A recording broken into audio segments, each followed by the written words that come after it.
Well, hello today. This is Pastor Brian Anderson. We have another devotional. Today it's in Matthew chapter 7, verse 6, where Jesus says, "Do not give what is holy to dogs, and do not throw your pearls before swine, or they will trample them under their feet and turn and tear you to pieces." Now, in Jesus' day, dogs were not the cute and cuddly little creatures like they are today. They were considered to be wild scavengers and unclean. And in addition, swine were also considered unclean, and they were detested. They were hated by the Jews.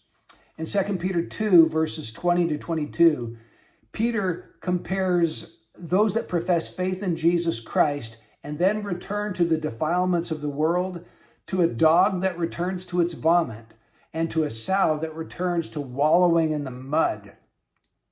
Jesus says we're not to give what is holy and precious, like pearls are, to the wicked and vicious people of the world because they won't appreciate them, but instead they'll turn on us. So it seems to me that Jesus is telling us when it becomes evident that a person regards the things of God with utter contempt and treats us with abuse or violence, that we are then just to move on. We're not to continue casting those pearls before the swine. We are to feel no condemnation if we don't continue to speak to them, and we're to feel no compulsion to continue. In Matthew 10:14, Jesus told his disciples, "If men do not receive you or heed your words, shake the dust off your feet." And in Acts 13:51, we are told that Paul and his missionary team did exactly that. Of course, this requires a lot of wisdom, doesn't it?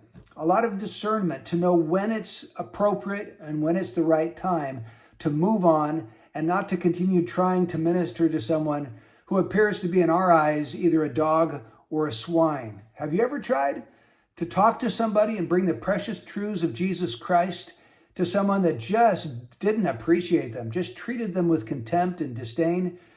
Well, maybe they even abused you or were rude in some way.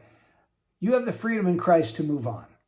Don't feel like you must continue. Jesus gives us that option when it becomes apparent that we're not dealing with someone who's going to appreciate the beautiful, wonderful, precious things we have to share with them, but yet utterly disregards them. So I hope this encourages you today, gives you wisdom, maybe in a situation that you're dealing with. And if you are dealing with a certain situation, share it in the comments below. Love to hear about that. May God richly bless you.